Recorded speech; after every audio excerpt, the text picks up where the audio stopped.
சேர்ந்தவர்கள் இல்லைன்னு சொல்லி அமைச்சருக்கு சேகர்பாபு அவர்களுக்கு சில விஷயத்தை நான் தெளிவுபடுத்த விரும்புகின்றேன். அவருக்கு திருப்பரங்குன்றத்தினுடைய சரித்திரம் சேகர்பாபு அவர்களுக்கு தெரியுமா? 1926 சுதந்திரத்திற்கு முன்பு இதே பிரச்சனை இங்கே வரும் பொழுது அங்க இருக்கக்கூடிய சப்பார்டினேட் ஜட்ஜ் ஒரு தீர்ப்பு கொடுக்குறாங்க.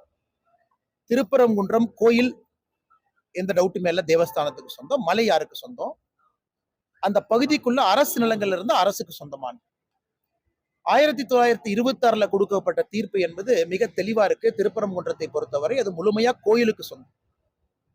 அது 1926 அப்பீலுக்கு போறாங்க ஹைகோர்ட். 30 நாள் சபார்டினேட் ஜட்ஜில் நடந்த ஒரு என்கொயரி, ஒரே நாள் ஹைகோர்ட்ல இருவரும் சமாதானமா போங்கன்னு சொல்றாங்க.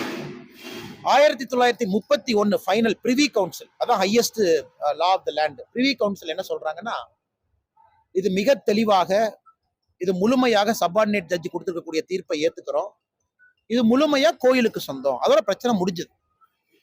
அதன் பிறகு ரயில்வேஸ் அந்த கோயில் இருக்கக்கூடிய பாறையெல்லாம் உடைச்சு அதை மைனிங் பண்ண முற்பட்ட பொழுது கூட திருப்பரங்குன்றை கோயிலுடைய அத்தாரிட்டிஸ் அதை தடுக்கிறாங்க. நான் சொல்றது ஆங்கிலேயர்கள் காலத்துல.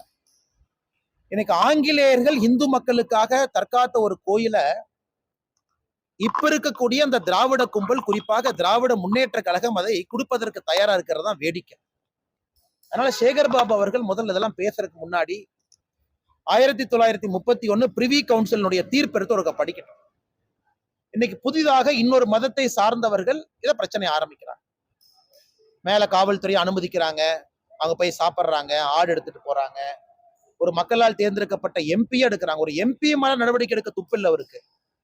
இன்னைக்கு சேகர்பாபு அவர்கள் வீர வசனம் பேசிட்டு இருக்காங்க. சட்டத்துறை அமைச்சர் ரகுபதி சொல்றாங்க இரும்பு கடம் கொண்டு அடக்குவோம். நேற்று நீங்க அடக்கின லட்சணத்தை தானே பார்த்தோம். தமிழ்நாடு ஃபுல்லா உங்க காவல்துறை எங்க போய் யாரை பிடிக்கணும்னா, சாதாரணமா பெண்கள்கிட்ட குழந்தைகள்கிட்ட யாரு தவறு பண்றாங்களோ அவங்கள போய் பிடிக்கணும். அந்த காவல்துறைய பாரதிய ஜனதா கட்சி கிட்டத்தட்ட 350 பேர்த்துக்கு மேல வீட்டுல நைட்டு 2 மணில இருந்து காவல்துறை அங்க போட்டு அவங்கள கைது பண்ணி வச்சிருக்கிறீங்க. நன்றி சொல்லிக்கிறேன் காவல்துறைக்கு. ஏன்னா அந்தந்த ஊர்ல பாரதிய ஜனதா கட்சி தலைவர்களை நீங்க பெருசா வளர்த்திக்கிட்டு இருக்கீங்க.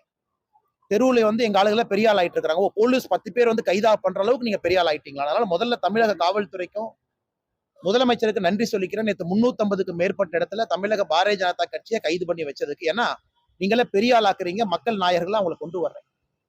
அதே நேரத்துல அந்த காவல்துறை எங்க பயன்படுத்தி இருக்கணும்? 4 மணிக்கு மதுரை மெட்ராஸ் ஹைகோர்ட் பெஞ்ச், மதுரை பெஞ்சில தீர்ப்பு வந்த பிறகு எங்க போச்சு உங்களுடைய கௌரவம், உங்க வீரம் எல்லாம்? 1 மணி நேரத்துல மக்கள் சேர்ந்து இருக்கிறாங்க. தீர்ப்பு கொடுக்கப்பட்டு 1 மணி நேரத்துல மக்கள் நிக்கிறாங்கன்னா எந்த அளவுக்கு தன்னெழுச்சியாக மக்கள் வந்திருக்கிறாங்க. அதனால் சேகர்பாபு அவர்கள் முதல்ல சரித்திரத்தை தெரிஞ்சுக்கணும். வெறும் காவி வேட்டியை கட்டிக்கிட்டு பட்டையை போட்டுக்கிட்டு நான் முருக பக்தன், நான் சிவபக்தன்னு சொல்லி தெரிஞ்சா மட்டும் பத்தாது. சேகர்பாபு அவர்கள் உண்மையான ஒரு சனாதன தர்மத்தை நம்பிக்கை இருக்கக்கூடிய மனிதர்னா, சனாதன தர்மம் இந்து தர்மம் வேறுபடுத்தாதுங்கண்ணா. இஸ்லாமியர்களாக இருந்தாலும் நம்ம சகோதரர்கள் தான். ஆனா இதுல பிரச்சனை ஆரம்பிப்பவர்கள் யார்?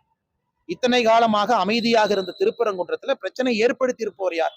இதை முதல்ல சேகர்பாபு அவர்கள், ரகுபதி அவங்க இரும்பு கடத்தை கொண்டு அடக்குவோன்னு அந்த சீன் போட்டு சுத்துனீங்கன்னா உங்களை எப்படி அடக்க முடியும் என்று எங்களுக்கு தெரியும். அதே மாதிரி நாங்கள் அடக்கி காட்டுவோம். அதுக்குள்ள போக வேண்டாம்னு நினைக்கிறேன். அதனால வார்த்தையை பயன்படுத்தும் பொழுது ரகுபதி அவர்கள் வார்த்தையை சரியா பயன்படுத்தணும். இன்னைக்கு எம்எல்ஏவா இருக்கேன், அமைச்சரா இருக்கேன். எத்தனை நாளைக்கு எம்எல்ஏ அமைச்சரா இருந்துருவீங்க? நாளை காலையில் இருந்துருவீங்களா? அதனால எம்எல்ஏவாக இருக்க, அமைச்சரா இருக்கிறேன்னு சொல்லிட்டு இந்த வாய்க்கு வந்ததெல்லாம் பேசுனீங்கன்னா உங்களை எப்படி அடக்க வேண்டும் என்பது எங்களுக்கும் தெரியும். நாங்கள் அதை செய்தி காட்டுவோம். மக்கள் பிரதிநிதியா இருக்கிறீங்கிற ஒரே காரணத்துக்காக மரியாதை கொடுக்கிறோம். அந்த மரியாதையை தற்காத்து கொண்டு பேசுகின்ற வார்த்தைகள் சரியா இருக்கணும். அதனால இரும்பு கடம் கொண்டு அடக்குவோம். இவங்களாம் தப்பு பண்ணவங்களா? இவங்களாம் கஞ்சா வித்தவங்களா? இவங்கெல்லாம் பெண்கள் மீது கை வச்சவங்களா? இவங்கெல்லாம் முருகபெருமானுக்காக பக்தர்களாக அங்கே திருப்பரங்குன்றத்துல அந்த பகுதியில கோர்ட் அனுமதி கொடுத்த பிறகு அங்க சேர்றவங்க எப்படி இரும்பு கடத்தை கொண்டு அடக்குவீங்க? அவங்களாம் தப்பானவங்களா? இன்னைக்கு நான் முதலமைச்சருக்கு சொல்றேன், தமிழகத்துல லோக்சபா ஒரு கேள்விக்கு பதில் சொல்லியிருக்கிறாங்க. எந்த அளவுக்கு தமிழகத்துல கஞ்சா புழக்கம் அதிகமா இருக்குன்னு அதை நான் படிக்கிறேன், கேளுங்க. அதெல்லாம் கவனம் கொடுங்க. 2021 தமிழ்நாட்டுல என்டிபிஎஸ் யாரெல்லாம் போதைப் பொருள் விற்கிறாங்களோ மொத்தமாக 2021 போடப்பட்ட வழக்கு 9632 பேருக்கு மேல வழக்கு போட்டிருக்கோம், என்டிபிஎஸ் கேஸ். இதே 2022 எவ்வளவு போட்டீங்க? திமுக 588. 2023 எவ்வளவு போட்டீங்க? 421. 2024 எவ்வளவு போட்டீங்க? 113. வெக்கமா இல்லையா? ஒரே ஒரு வருஷத்துல 2021 கஞ்சா வழக்கு என்டிபிஎஸ் 9632 வழக்கு போட்டிருக்கோம். 2022, 23, 24 3 ஆண்டுகளும் சேர்ந்து மொத்தமா போட்டப்பட்ட வழக்கு 1122. எப்படி கஞ்சா இங்க கட்டுப்படி இதுவாகும்? எப்படி நீங்க ஸ்டாப் பண்ணுவீங்க? இன்னைக்கு கஞ்சாவினுடைய தலைநகரமாக தமிழகம் இருக்குன்னா இதுலயே தெரியுது, லட்சணம் தெரியுது. NDPS நீங்க கேஸ் போட்ட லட்சணம் தெரியுது. இங்கே காவல்துறையை பயன்படுத்தணுமா? அதை விட்டுட்டு 350 பிஜேபியினுடைய வீட்டுல போய் காலையிலிருந்து நான் கைது பண்ணி சிறையில வைப்பேன். வெக்கமா இல்லையா உங்களுக்கு எல்லாம்? இதுல வீரவசனம் அமைச்சர் சேகர் பாபு அவர்கள், ரகுபதியை போன்றவர்கள் வெக்கமே இல்லாம வீரவசனம் பேசிக் கொண்டு திரிகின்றார். இரும்பு கடம் கொண்டு அடக்குவன்னு முருக பக்தர்கள் மீது கை வச்சீங்கன்னா நீங்க இருக்க மாட்டீங்க. நீங்க நான் தெளிவா சொல்ற கேட்டு, எங்களுக்கும் தெரியும் எப்படி உங்களை அடக்க வேண்டும், எங்களுக்கு தெரியும், பொறுத்துக்கிட்டு இருக்கும்.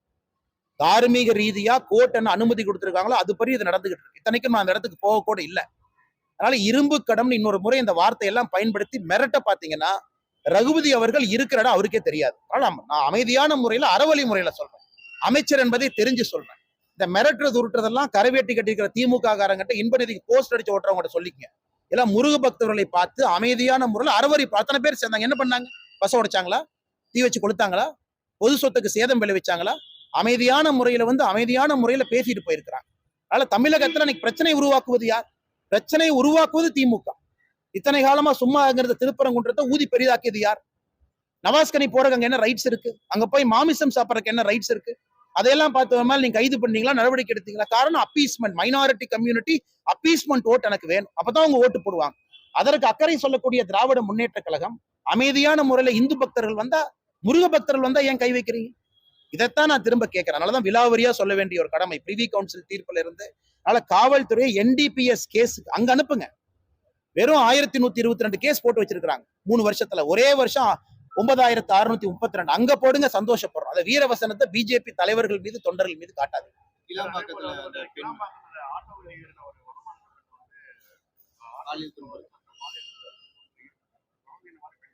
ஒரு நாளுமே எங்கன்னா தமிழகத்துல காலையில எந்திரிக்கும் போது நம்ம எல்லாம் சாமி கும்பிட்டு தான் எந்திரிக்கணும். நேற்றை விட இன்னைக்கு என்ன கோரமா இருக்கும், இன்னைக்கு விட நாளைக்கு என்ன கோரமா இருக்கும். கிளம்பாக்கத்துல சென்னையினுடைய மைய பகுதியில ஒரு பெண்ணை ஆட்டோல ஒருத்த கடத்திட்டு போறான்.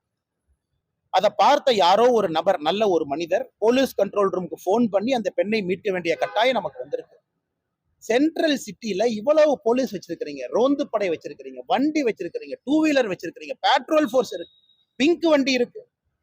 உங்களால கட்டுப்படுத்த முடியல. ஒரு சாதாரண மனிதன் அதை பார்த்து விட்டு கண்ட்ரோல் ரூமுக்கு சொல்லி பிடிக்கிறீங்கன்னா, இதை பார்த்து சேகர்பாபு, ரகுபதி போறவர்கள் வெக்கப்பட வேண்டும். இவங்களை இரும்பு கடம் கொண்டு அடக்குங்களே. முருக பக்தர்களை இரும்பு கடம் கொண்டு அடக்குவதற்கு முன்பு இவங்களே இரும்பு கடம் கொண்டு அடக்க மாட்டீங்க. கஞ்சா வைக்கிறவனே இரும்பு கடம் கொண்டு அடக்கும். இரும்பு கடம்ங்கிறது முருக பக்தர்கள், இந்துக்கள் மீது தான் இரும்பு கரம். மிச்சவங்க மேல இரும்பு கரம் இல்ல. ஏன்னா மிச்சவங்க ஓட்டு அப்படி போட மாட்டாங்க இல்லைங்களா? இந்துக்கள் ஓட்டு அப்படி பிரிச்சு பிரிச்சு போடுவாங்க, என்ன வேணாலும் அவமானப்படுத்திக்கலாம். அதனால திருப்பரங்குன்றத்திலே நேற்று நடந்திருப்பது ஆரம்பம் மட்டும்தான். இது ஆரம்பம் தான். நேற்று அந்த எழுச்சி என்பது ஆரம்பம். வருகின்ற காலத்துல திமுகவுக்கு தக்க பதிலடி கொடுக்கப்படும், பதிலடி புகட்டப்படும். நிச்சயமா அவங்களை உணர்ந்துக்கும்.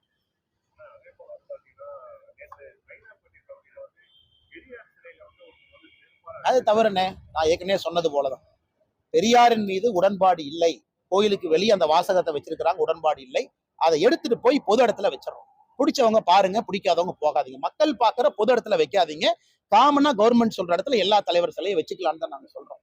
அதற்காக ஒரு தலைவரை போய் நான் செருப்பில் அடிப்பேன், அவமரியாதை செய்வேன், அவமானப்படுத்துவேன் என்பதில் எங்களுக்கு நம்பிக்கை இல்லை, ஏற்புடையதல்ல. அது மிக மிக தவறும் கூட. அது போல் செய்யக்கூடாத. காரணம், எல்லா தலைவர்களையும் எல்லோரும் ஏற்றுக்கொள்வார்கள் என்பது ஜனநாயகத்துல மரபு கிடையாது. சில பேர் எதிர்ப்பாங்க, சில பேர் ஏத்துக்குவாங்க. பெரியாரை நாங்களும் பல இடத்துல அவரை ஏற்றுக்கொள்ளவில்லை என்றால் அதற்காக போய் அவமரியாதை செய்வது ஒரு நியாயமான ஒரு விஷயம் அல்ல. இதை யாராக இருந்தாலும் கூட இதை வன்மையா நான் கண்டிக்கிறேன். சரியா, நன்றி. என்ன, தேங்க்யூ.